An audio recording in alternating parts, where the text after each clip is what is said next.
It is 11th November 2013. Thank you so much for making time for Citizen at 1. My name is Willis Raburu. Now, our top story this hour, the stage is now set for the 844,475 Class 8 candidates across the country to sit their Kenya Certificate of Primary Education exams starting tomorrow. The candidates countrywide today carried out rehearsals in about 23,000 examination centers ahead of the crucial national examination. The Kenya National Examination Council, or NEC, has on its part deployed 48,200 security personnel in a move to curb cheating in the national exams. NEC had raised the alarm on the prevalence of exam cheating in the ongoing Form 4 examinations. Schools, school head, teachers, supervisors and vigilators have been blamed for the malpractice. And the last one is actually being undertaken today. These examinations will start today with rehearsal and is meant to end on Thursday. That examination itself takes about 2.5 days because it takes place on Tuesday, Wednesday, and half the day on Thursday. The marking of the examination itself is going to begin around 24th or 26th of November, and live marking will definitely start by 26th. That is our plan, and we are hoping that by that time we'll have collected all the examinations from the distribution centers back to Kenya National Examination Council for marking. On to another developing story, and 4 terror suspects linked to the Westgate Mall attack will now know whether they will be released or not tomorrow. The date for the determination of their fate was set by Senior Principal Magistrate Kiarie wa Kiarie when the suspects were produced in court for the mention of their case. The prosecution, however, opposed the application, saying the suspects may jump bail as their nationalities are still unclear. The accused are Mohammed Ahmed Abdi Liban, Omar Abdullah Adan, Mohammed Ibrahim and Hussein Hassan Mustafa, and are being held at the Kilimani police station awaiting tomorrow's determination of their fate. The 4 are accused of aiding in the Westgate Mall attack that saw over 67 people killed on 21st of September 2013.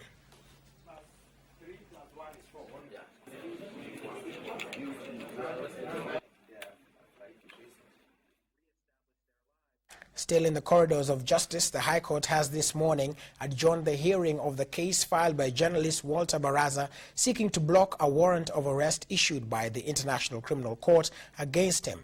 The court has given Barasa time off to mourn the death of his mother before resuming the hearing of the case, which has been scheduled for the 22nd of November. The ICC wants Barasa to be extradited to The Hague to face charges of interfering with witnesses in the crimes against humanity case against Deputy President William Ruto and journalist Joshua Arap Sang. Now, Barasa continues to enjoy 24-hour state protection on orders of Principal Judge Richard Mwongo until his case is determined. And also, I directed the same to serve the respondents for hearing on the 10th. To a rather interesting and sad story at the same time. In June this year, Chapkurkur Primary School in Mount Elgon, Bungoma County was in the headlines for the wrong reasons, having the highest recorded number of pregnant pupils in a single learning institution. 18 girls were confirmed pregnant, raising the question, just who is responsible for the pregnancies? Judiciary Gay is here now with a repeat of the part 1 of the story that aired on Sunday Live.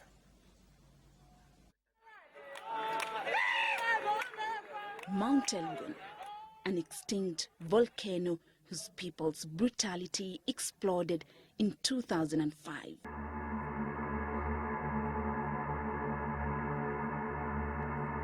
A land of plenty whose red fertile soil gave birth to the dreaded Sabaot Land Defense Force militia. What would rewrite the history of this land? When the conflict was over, another crisis hit, this time Mount Elgon schools. Kila mtoto aliyewekwa mimba ajulikane mwenye kumweka mimba ni nani.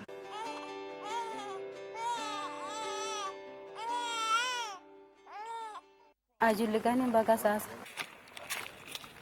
For 8 months, Chapleting, not her real name, has kept a secret, and she's not about to reveal what on the face of it cannot be hidden anymore.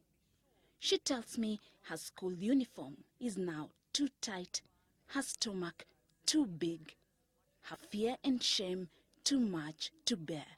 This 14-year-old Class 7 pupil at Chepkurkur Primary School in Cheptais, Mount Elgon, will not go back to school until she delivers her baby. Wanafunzi wanakuangalia sana. Mpaka mimi nikaambia tu mama yangu mimi ndaenda kufanya mtihani. She chooses to focus on the brighter side of life with the hope of picking up the pieces someday. Her dream of becoming a teacher is hazy. She will be a teenage mother in a month's time. Nilikashirika, nikasema sasa nitafanyaje? Chipleting story being retold in 18 different but shocking versions in Chepkurkur. In June 2013, the school recorded the highest number of pregnant girls at a go in one institution. Wasichana ambao wameadhirika ni kuna darasa la 4 moja, darasa la 6, darasa la 7 na darasa la 8. It is a school which does not only carry the burden of stigmatization, but the scars of war. When the Sabaot Land Defense Force SLDF wreaked havoc and butchered the people of Mount Elgon in what started as a dispute against what the militia said was unfair land allocation, nothing was spared. Chepkurkur Primary, the school the commander of the militia, Wycliffe Kirui Matakwe Komol, attended, being among the first to be burnt down during the conflict between 2005 and 2009. The ripple effect. 6 open-air classrooms and 4 incomplete ones. It is a balancing act these young ones have perfected. At the back of this makeshift classroom is a 15-year-old pupil come mother, a Class 7 girl who came back to school after giving birth to a bouncing baby boy. I will call her Cherotich to conceal her identity. Science is her best subject, but unlike all the other students here, she looks forward to the break for a totally different reason. Playtime is not in her schedule. For school-going girls who are students by day and mothers by night, multitasking is what these young girls have perfected. It is time to take a break, but for Cherotich, it is that time again to dash home and be back before the next lesson. She has a 2-month-old baby. Wanaruhusu waende wanyonyeshe, maana watoto wangali wachanga sana, na wananiambia kwamba kule nyumbani kupata maziwa ni shida. The baby is hungry. Nina mtanganya, nampatia matiti yangu anakinyonya. Akinyonya yanaona hakuna chochote kwa kifua. Naanza kulia. She wears another coat, that of a mother. Kama wamenipatia homework shuleni, hakuna vile naweza kumshika mtoto alafu nifanye homework. When asked who the father of the baby is, Ajulikani mpaka sasa. at the district headquarters in Cheptais, Mount Elgon, the same question is being asked. Omar Haji Salat has been here since 2010, 2 years after the commander of the militia, Wycliffe Kirui Matakwe, was killed after a 3-month operation by the Kenyan military dubbed Operation Okoa Maisha. A dark chapter had been written in Mount Elgon, and as the district commissioner of Cheptais, his mandate was to write another chapter, that of reconciliation, which saw the integration of ex-SLDF members. Majority of those who were in custody were brought back home. In 2011, 600 of them were integrated back to the community. You know, but she has been forgiven. But you see, it is not an easy thing to forget. He is never forgotten. At the mountain, which was once a killing field, a 23-year-old man who was forced to join SLDF when he was only 16 years old, at a time when he was a Class 8 pupil, takes us back to a bloody period, characterized by murder, rape, torture, and destruction. Sometimes hata masikio unaweza toa masikio na kichwa inapaki tu hapo hivi. Na unaambiwa enda tafuta masikio mahali iko. Kibet, not his real name, was branded a killer, and the girl he loved. Tulikuwa na yeye from class 7, class 6, 7, mpaka hata tukaandika naye class 8. Lakini kwa ile promises zetu, tulikuwa tumepromise maybe after baada ya kumaliza shule tutaanza maisha. Kitu ya mwisho ya kuniambia tu, aliniandikia message akaniambia, mimi maisha na wewe hakuna tena. Hata saa hizi nikienda tu maybe ni msalamia ananiambia salamu hakuna. Life is slowly getting back to normal. With this, another unforeseen problem was conceived. That could be a sleeping giant. This will be an issue. They have the cash, wanalima. They can easily attract that small gun. Although hundreds were in the militia suffered irreversible injuries, to Kibet and hundreds of other ex-SLDF members who are lucky, their luck ended there. Getting a girl to marry is impossible. Kwa maana wanasema kama ulienda msituni, ulikuwa umeenda huko kuua watu, sasa nani anapenda wewe? Sasa kuwa the targeted group. Could this be the reason why most teenage mothers would rather not talk about the men responsible? Sababu msichana ataona su mtu after all atakuja kuniua. Sasa heri nikubaliane tu na yote. They are not alone. Westgate, Citizen TV, Mount Elgon.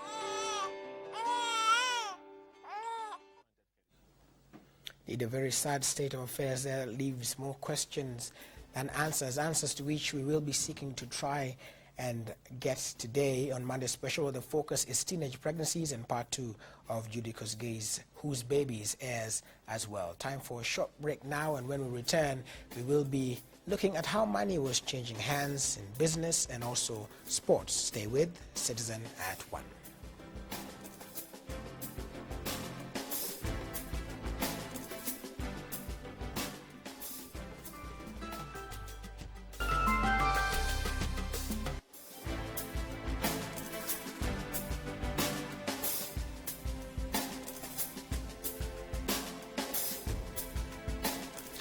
Right, welcome back.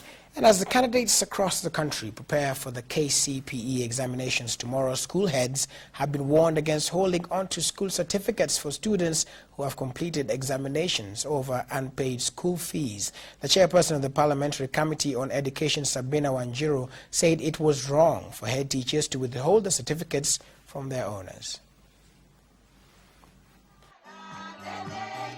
It has become the norm that students who complete school and have not finished paying their school fees are denied their certificates. The move has now elicited a strong reaction from the Parliamentary Committee on Education, which says such a practice should not be entertained. According to the chairperson of the committee, Sabina Wanjiru, no students should be denied their documents on the grounds of not paying school fees, saying this was tantamount to punishing innocent students. But there's no way, and nobody is going to be allowed to hold or withhold a certificate for any child, whether in class 8 or form 4. And speaking on examination cheating, Wanjiru observed that although it was the responsibility of the Kenya National Examination Council to ensure there's no exam cheating, it was upon all Kenyans to ensure that the vice was eliminated. As an education committee, as myself, as a chair, will be very strict for such cases if they come by. But I know Kenya National Examination Council, they have put extra measures.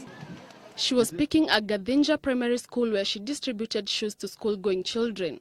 Ahadi Kenya Trust Director Stanley Kamau, who accompanied Wanjiru, also appealed to school heads not to punish pupils who come from poor families. They should allow the pupils to sit for their exams, let them complete their exams, and then after the results are out, maybe they'll be able to get sponsors to pay for their fees, and then they can collect their results slip. The KCPE exams kick off tomorrow, with thousands of candidates expected to take part. Cesarin Wangare, Citizen at 1.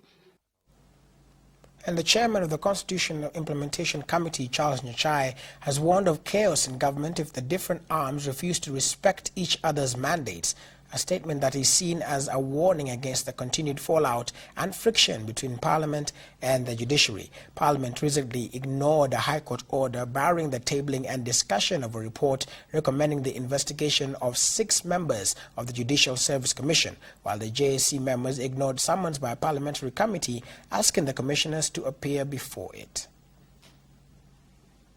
Of the Constitution, Parliament can summon any person. That is the words of the Constitution, any person.